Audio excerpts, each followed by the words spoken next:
Fresh Pop and over $100 bottle. What is it? The Gold Eagle Bacta pick. Ooh, which one is that? Oh, the 2005. Wow. Yeah. All right. Let's go. Hey, Jake, tell me you're a brown noser without telling me you're a brown noser. Mm-hmm. It's a great selection. Mm-hmm. Bonus points. A podcast about bourbon and the ones who drink it. This is Bourbon Matters.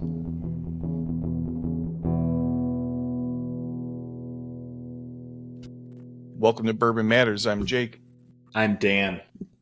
And I'm Gold Eagle Jake. And tonight we are drinking expensive bottles. A little change for what we Why normally is that talk funny? Because we've talked shit about expensive bottles a lot. Yeah, we do. Well, we still might talk shit about expensive bottles. We might. We Yeah, gotta that's be true. fair to all of them, though. We got to give them all the same amount of airtime. Yeah. Yeah. So the criteria was over $100 for the bottle. I think we have a pretty wide price range between these three bottles. And to be fair, in our normal last second planning, we were going to have Roberto on tonight, but he's still at work.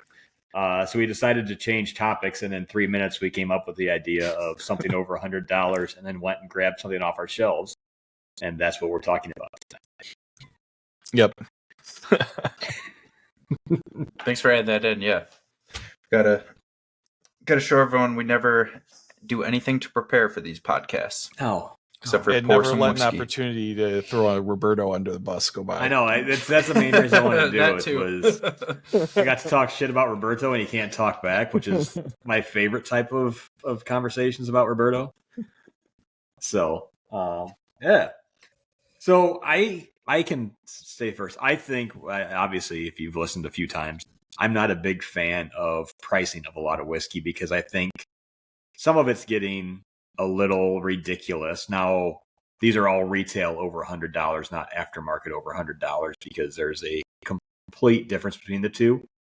And it seems like until a couple years ago, just from what I've seen, and you guys can correct me if you've seen things other, it seems like a lot of the special releases and things were kind of holding steady on their prices about not being too absurdly expensive.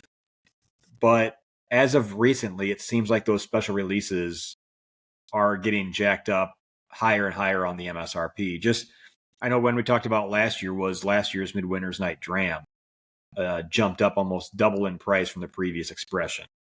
I'm drinking a Remus Repeal Reserve. I think I just read an article today that this year's release is about ready to come out, and it's going to retail at $188, which is over $30 more than what it was when it came out last year.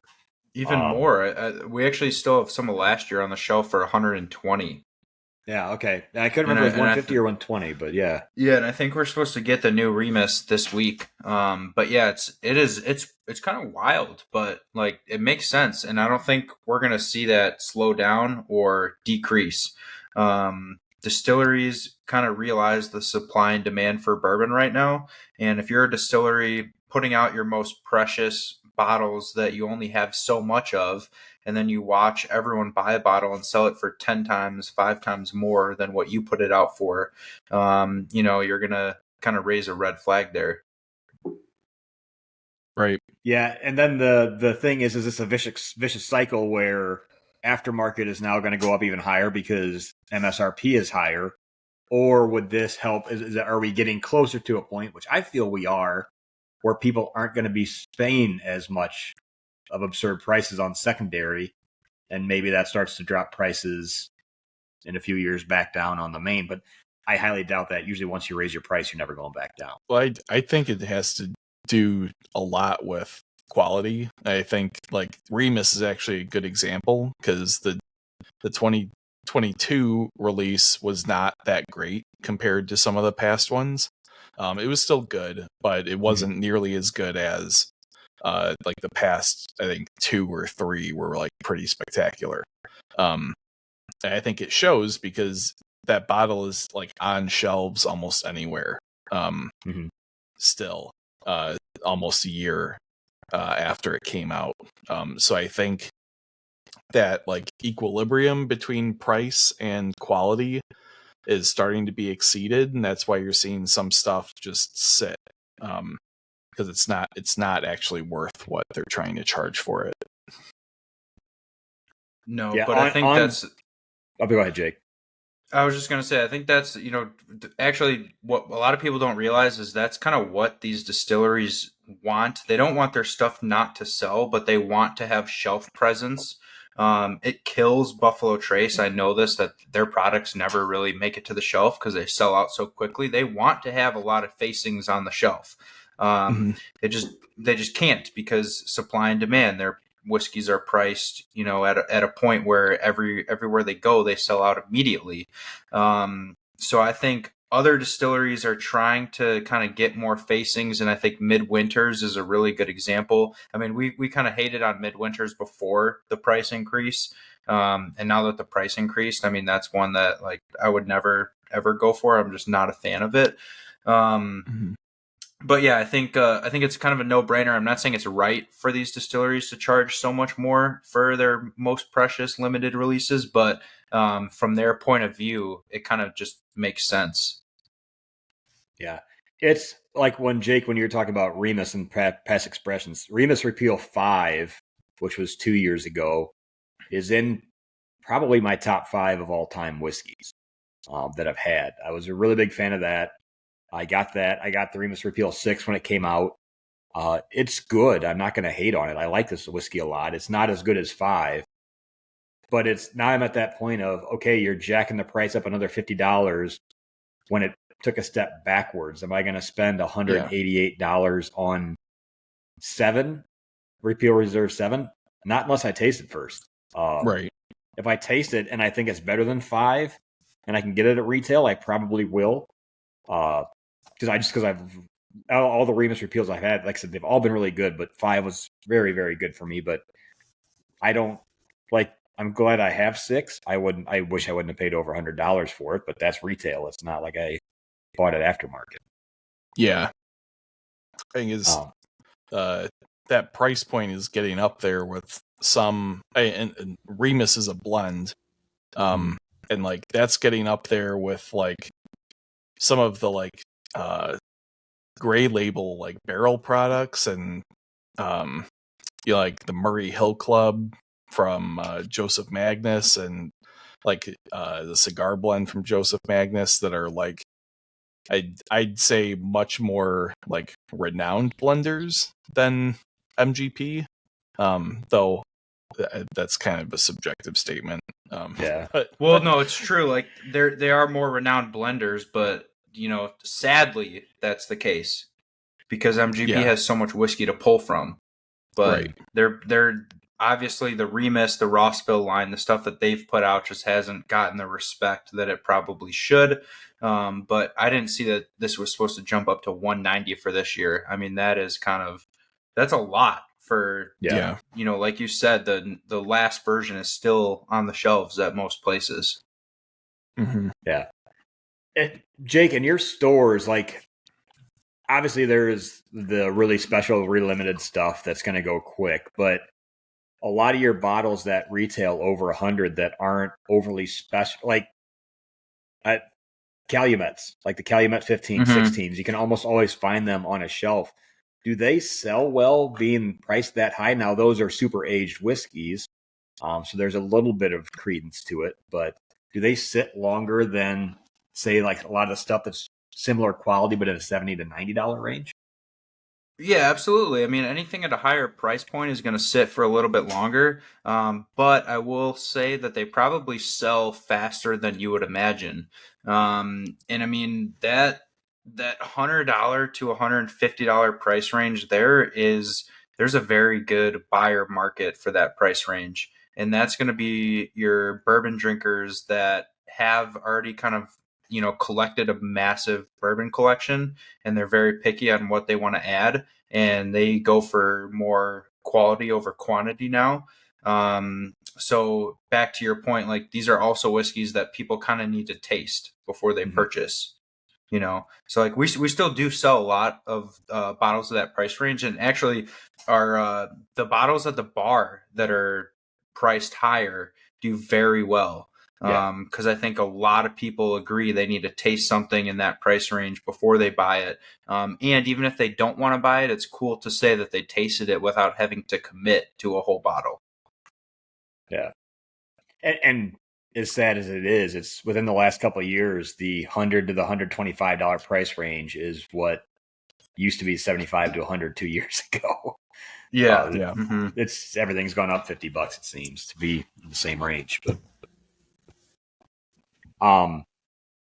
Jake, it seems like he was talking about you there for a little bit with guys that have massive collections and have kind of switched. I didn't want to say names, but what are your thoughts there, Jake? You just kind of sat there with a shit-eating grin on your face, and I wanted to make sure I called you out for that. Yeah, I was going to say I didn't know anything about that customer profile that Jake just laid out for us. But yeah, I mean, I've gotten to the point where I have a lot of bottles, and I've gotten more discerning with what I'm like willing to go buy, just because I have the basics covered pretty much, and then I'm not necessarily hunting for Buffalo Trace anymore, and stuff like that a lot of other people are. So yeah, I'm looking for those like interesting and unique one-offs. kind of things. Yeah, they're like that are more like that are gonna be worth the price point, and are like something that'll keep me interested, for some time after I open it. And that's why like getting to taste them is definitely a big help in understanding what I do or do not want to try and get. Yeah, my collection obviously not anywhere near the size of yours, but I think I have 60 to 70 in that range somewhere probably. I've been trying to keep it around 50, and it grew too large. But I used to not be afraid to like $100 bottle didn't faze me too much. I've gotten to a point now of if I'm going to spend $100 on a bottle, I want to try it first, because we've talked a lot. There's so much good whiskey out there, especially in the $30 to $50 price range, that it's hard to want to buy. It's got to be something special, I guess. And that's probably why I'm not going to go out and hunt for the Remus 7 this year. But I think I've just been more selective with the more expensive bottles lately. But I'm not saying that they're not good or not all worth it. There's a lot of whiskeys I've tasted that are over $100 that are very good and worth the price, but I don't know if I would justify putting them in my collection at that price point. I'm not saying that it's bad whiskey because it's over $100. It's a little bit different for me. Right. Yeah, honestly, to sum up this category in like one or two sentences, I would probably say that most of it is probably not worth it, but the ones that are worth it are really, really worth it. If you can seek out what you really like in that price category, some of those whiskeys have so much complexity, and if they hit your palate right, then I think they're worth the buy every time. But yes, it is a very kind of small niche category out of all the options that are available that are actually worth it, probably for your own personal palate. I know this is hot. We're just talking about bottles over $100, so this would fall in that category. Have any of you guys ever had a bottle that's been retail price, like let's say $200 or more, where you've had a try of, or you've sampled it and you're like, oh, this is easily worth over $250 or $200? Has that ever happened for you guys? Yeah, the Bacta 62 Armagnac. Absolutely phenomenal. I was gonna say my answer to that would probably be one of the Bacta vintages,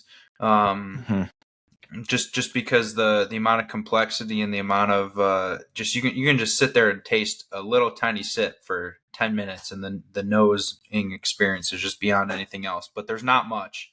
there's not much that I've had in that price range where I've said it's worth it. And actually, I can probably point out way more examples where I've tasted something and have just been like, whoa, why is this priced at $250? This should be a $50 bottle.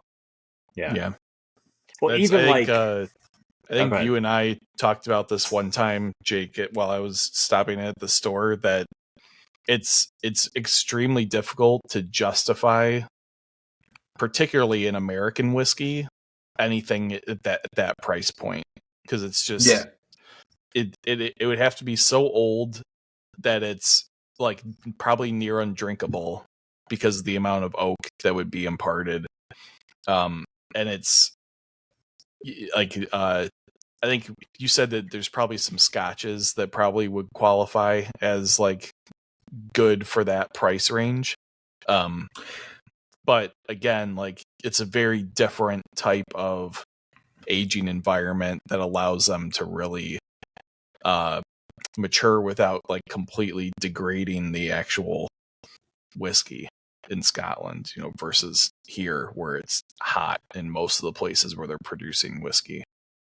Yeah, I mean, I think in order to justify it, you need to be doing something different. You need to be doing some unique finishes, some unique, kind of blending or something, because just to let whiskey age in a barrel, we know for American whiskey, bourbon's not really expensive to make. Corn is super cheap. And then once, like you said, once it hits a certain age where it becomes priced over 100 to 150 per bottle, the whiskey can kind of start to turn, because it's just American whiskey isn't meant to age as long as Scotch whiskey is. A lot of people say 15 years is the sweet spot or the cap for American whiskey. And after that, you're just going to taste oak. So, I don't know. Like Foregate is a good one to debate for this, I think, because all their stuff is $180 all the way up to $250. A lot of people say their stuff isn't worth the price. I've had some Foregates where I would absolutely pay that price for again and again and again, just because some of them do give you that experience that you're looking for in a whiskey, and they do a lot of expensive barrel, finishing and experimentation. But I've also had some Foregates where I thought, oh yeah, I wouldn't pay $50 for this. So I guess it depends on each whiskey and it depends on each person's palate, but it's a whole nother category that we could spend a whole podcast on. Well, I was just thinking back one of your master classes that we were at. We did a tasting. I know, like you said, like one of them was way more expensive than the other. And I think it was Barrel Seagrass versus Barrel Seagrass Gray Label or something similar to that. I know there was a Barrel versus a Barrel Gray Label that you put in there. Well, I know we've done Dovetail. I think it might have been Dovetail. Oh, Dovetail. Maybe it was Dovetail. Yeah. Seagrass is in the Lake County one. Yeah. Dovetail Gray Label against Dovetail Regular. And I remember you said that one of them was way more expensive than the other. I didn't know exactly what it was when you asked for guesses, but my only guess was the one that I liked the least was going to be the one that was more expensive. And it was close. It wasn't bad. And I really like Barrel's products. But after we found out, they're very similar. It's not like one was heads or tails with the other. The one that I liked better was the lower cost one. And then for me, just looking at that direct comparison, there's no way I would have paid the Gray Label pricing versus the normal Dovetail, because there wasn't that much of a difference besides some age and $100 on retail pricing. Yeah, I mean, those are super interesting. To touch on the barrel thing, when we did that Barrel Gray Label and Gold Label tasting, I think most of the room preferred the Gray Labels over all the Gold Labels. Yeah, that's in almost every round. Like the cheaper bottle was preferred, and when you taste the Gray Label, like Dovetail against the regular Dovetail, the regular has much better flavor. The Gray Label is higher proof. It tastes lower proof. The finish is a little bit longer. So it depends what you're looking for. Like I think that's a good example because the Gray Label is like special occasion. I want to sit here with one pour for an hour and just really savor and enjoy this pour. Like Gray Label is perfect for that, but it's not something that you want to sit there and drink because it's so expensive. And to really get the full experience, you have to sit there and savor it. Yeah. Yeah. So I think that brings up a good point with, like, you know, when you get to whiskeys this expensive, it's how are you drinking it too? You know, sometimes it's not fair in the blinds only because people are, you know, quickly going back and forth between the two whiskeys, and the flavor is going to hit usually on the less expensive bottle. But if you really pay attention to the finish and all the complexities on the back end, a lot of times you can pick out which one's the more expensive. But yeah, it depends on what you're going for when you're pouring whiskey, what the mood is. I don't know. What are your thoughts on that? Yeah, I think a lot of whiskey is when you're having it and who you're having it with. Yeah. Like I don't, like the summer I don't drink a ton of whiskey when I get home from work because I get home from work late. I'm hot, I'm sweaty, and whiskey's not refreshing, so I switched to beer, which we talked about on our Would You Rather. But once the temperatures start to get cooler, when I come home and have a pour every night, I'm going bottom shelf. I'm not spending big money on a big pour for myself. Now, some Saturday nights, someone else sit down with a nice pour, but the majority of my collection is probably the $30 to $70 range. But that being said, I still have a decent amount of over $100 bottles. I don't touch them that often. They're more for when certain people or friends are coming over, good friends are coming over. Sit down and have some good whiskey. Yeah. Same for me. Like, I don't typically, every once in a while, if I'm like thinking about what I want to have and I'm like, oh, I haven't had Elijah 18 in a while, I'll like have it just on like a weeknight or something. But that's usually not very often. Usually it's like I'm having, you know, some friends over, or it's like, you know, a birthday or a holiday or something like that when I'll open up one of the more hard to find expensive bottles. But like, in my opinion, it's like Dan said, it's meant to share. And like, I like giving people the opportunity to try something that they otherwise probably wouldn't try. So yeah, I almost pulled my Elijah 18 for this episode just to piss off Jake. We should have coordinated. But I honestly think though, because I bought that at your birthday last year, Jake, from Gold Eagle, and I haven't was that opened at it the yet. Bourbon Matters blind? Yeah. But yeah, we did that small little for Jake's birthday thing. I haven't opened it yet. My thought was I was going to open it when Roberto got here because I know I've had some of his Elijah 18, so I'd probably give him some back. Mm-hmm. Jake's actually getting up to go get a bottle of Elijah 18 right now. No, definitely not. I'm turning the light on because you guys can't see me. You can leave it off for everybody. All right, that's fine. Yeah, so let's talk about what we're drinking. So obviously Dan's drinking Remus. Yeah, I've always liked the Remus Repeal Reserve. I'm not liking the price point of it anymore. But I still think if this was at $100, easily worth $100. Even the Remus 5, I had no problem paying the $120 or $140 for that. I found that at a different liquor store. I just stopped in one day and they had it on the shelf. I think maybe it was like $130, $150 that I paid for that one. But it was almost a year after it came out, and I couldn't find it anywhere. And it's my favorite whiskeys, so I said yes.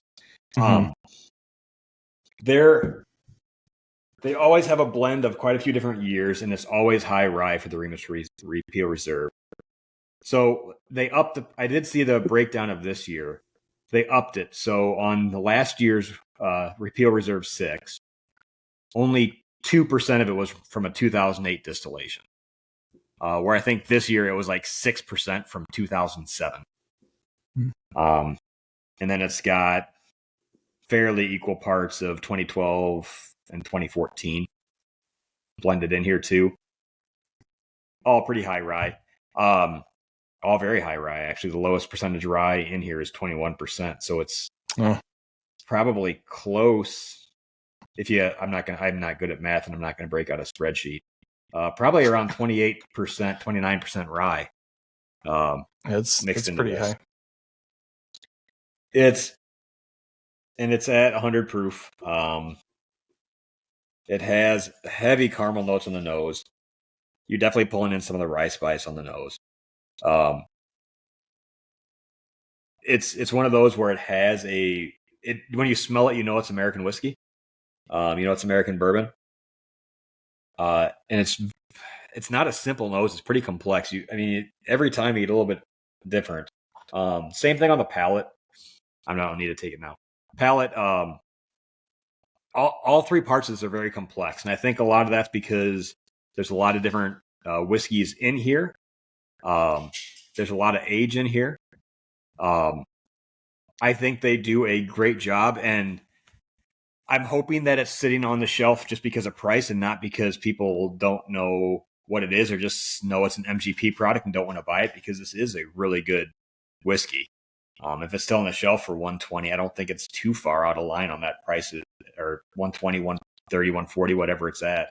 It's not like it's far out of line. I would pay much over $100 for it, but it's one of those that you can definitely tell the finish lingers for a good long time. You get some of the oak spice on the finish. It's a good whiskey. So I got a question about it. Mm-hmm. Would it be easier to stomach the price if it was higher proof? No, because I think with the higher proof, you're going to lose some of the flavor out of it. Like, I think these are mixed and blended at a very specific, at 100 for a reason. It's a very nice, easy drinking whiskey. It's very approachable this would be a good one if you're getting into whiskey and aren't liking high proof stuff yet. This is something that's going to bridge you, because it's got a little bit higher rye, so you're going to get some of the rye spice, but it's not the ethanol burn that you get from higher proof. Yeah. But it starts putting you down that road to getting used to hotter and hotter things. Even though it's only 100 proof, I'm not saying that it drinks above its proof. I think where it's at, it's very well blended. That's a pretty interesting point, and I think a really good one. That because it's a blend, they probably were being very intentional with that proof point, and trying to blend to that proof point, in a more exceptional way, Yeah. Like I said, I hope it's just on the shelf because the price is high, and not that it's people don't want to buy it because it's MGP, because if that's what you're leaving it there for, that's a bad reason for it. MGP makes some of the most whiskey in the U.S. for a reason.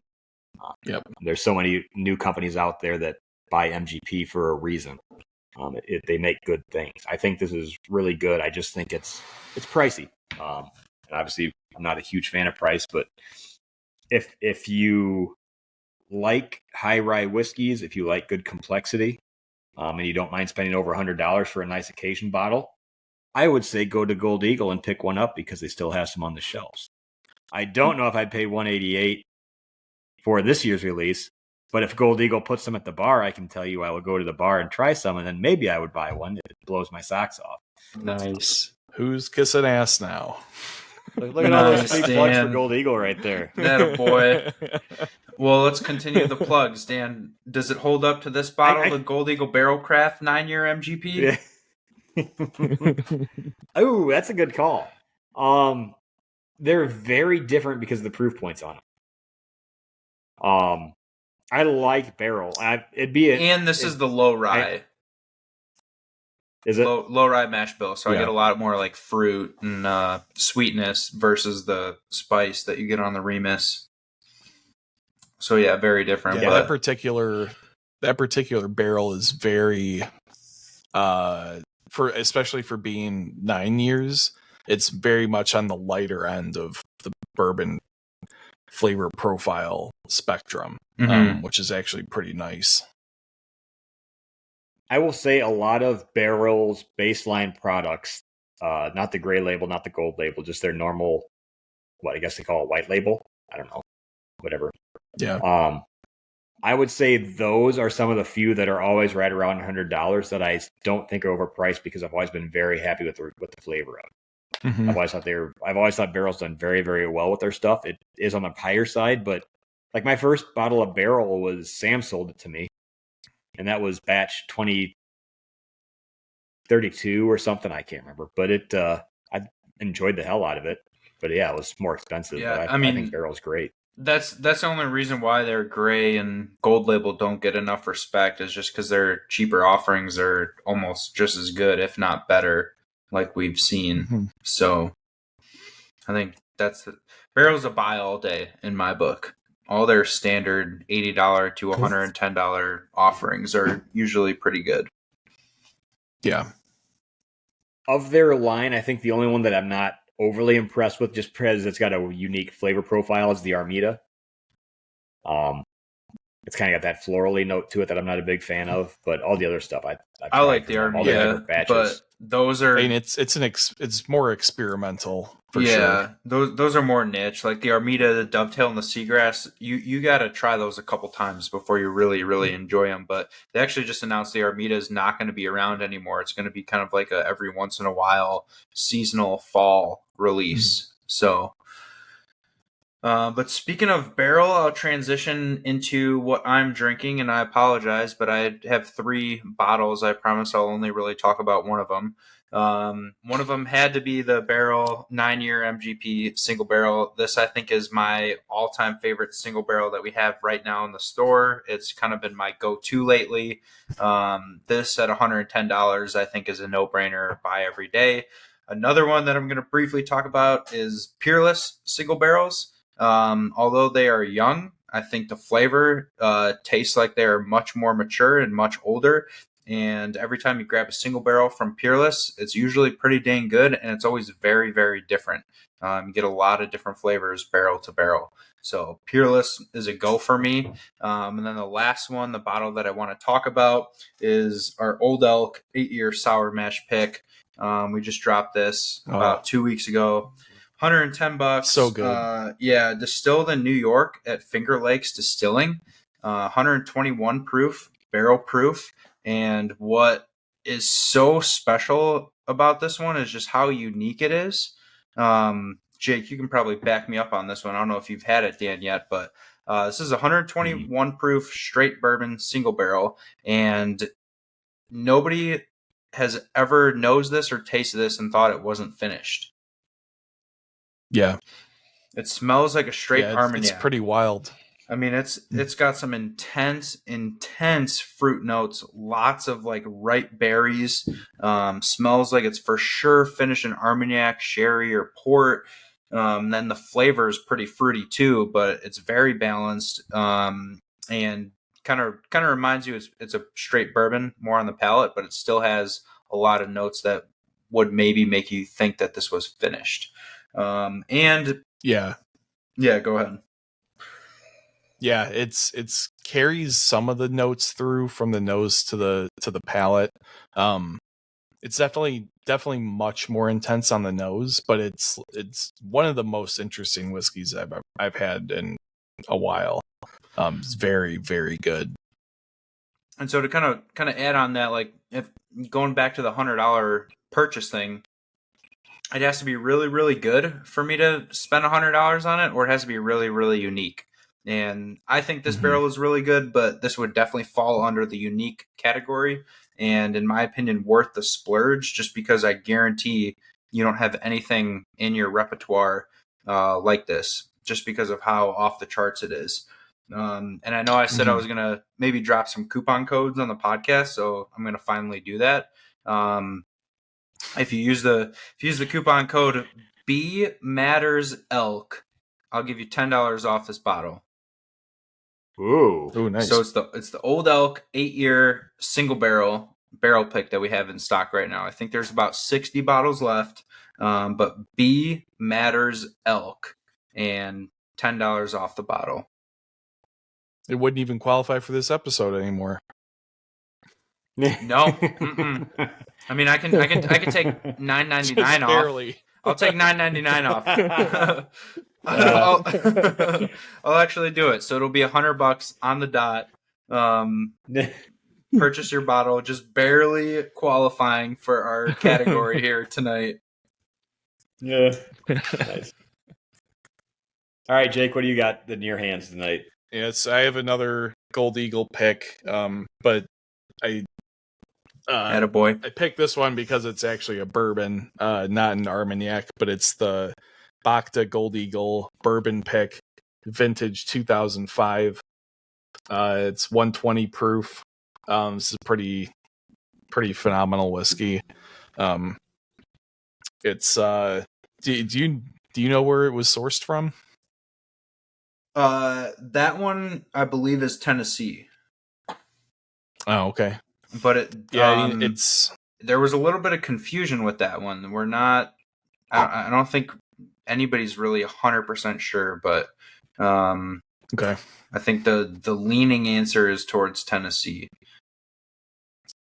Yeah, I mean it's really good. It tastes to me like it's very high corn mash bill. It is a high corn. Yeah, it's not like a typical, like, for those of you listening and hearing Tennessee and rolling your eyes and thinking, oh, Dickel. It's not a typical Dickel mash bill. I can tell you that. Mm-hmm. Yeah, it tastes. So hold your horses. Yeah, it doesn't have that like Tennessee whiskey profile. No, yeah, it's kind of like an experimental and stuff, one-off mash bill. Yeah, it's really nice. It's pretty grain forward with the corn, but it has some nice spice develops on the finish, and then it's a pretty long finish, which you would expect for something this old and this expensive. But it has kind of like a lighter, fruitier kind of finish, especially as you let it linger longer and longer. Yeah, it's really good. I don't remember how much this was, but I'm afraid to ask. It was 200. Okay. Still a little afraid to know that, but just doubled it. Just doubled the episode price minimum, so it's not too bad. Sounds like typical Jake, actually. But all right, guys. Well, this was I know, Jake, you have a fantasy football draft you got to get to since we did ours last night. You have yours tonight. Yeah, I've got a bunch of leagues this year and got these guys on a little early today because I got to go draft another team. Nice. Well, this is kind of a fun little bougie episode. Something we don't normally do is drink and talk about expensive whiskeys because there's so many other whiskeys to talk about. But gave us an excuse to open an expensive bottle, which is always, or not open, but pour some from an expensive bottle, which is always fun, guys. Mm-hmm. So, Jake, the B Matters Elk promo code is at Gold Eagle. How do people find you? How do people go in and redeem that code? B Matters Elk. I should have said it earlier, but this code is only valid for online. Go to goldeaglewine.com. Find this bottle, add it to your cart, go to the checkout. You'll put the code in at the checkout, and it should give you $9.99 off. So it'll come out to $100 on the dot. You can also do this on our app, and make sure you follow along on Instagram at Gold Eagle Wine, Facebook at Gold Eagle Spirits. Keep up to date with all of our deliveries, releases, and events that we have going on. I just want to say I hope we get one comment from one person that's like, I was going to buy it at $99.99, but I won't buy whiskey over $100, so I didn't buy it.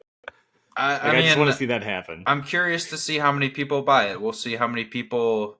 I know we have some good, loyal followers and listeners, but we'll see who's been kind of thinking about pulling the trigger, and we'll see, if this episode swayed anyone in that direction. Nice. Jake, where can people listen or watch us at? You can watch us on Spotify and YouTube. You can listen to us anywhere that you listen to podcasts. Find us at Bourbon Matters on Instagram and Facebook. Like, share, subscribe, hit the notification bell, comment. We're still want to do Would You Rathers at the end of each episode, so leave us a Would You Rather question somewhere, and we'll read it and shout you out. That'll happen after we air that episode, though, right? Yeah, it will. Because well, by the time this comes out, that one will be out. So that's a good idea. Dan is fuzzying the timeline a little bit here. Nice. All right, guys. Jake, good luck in your fantasy draft. Thank you. Draft lots of Bears players. I hear they're all going to be great this Oh, I year. will. Don't worry. Cheers, guys. Cheers. See ya.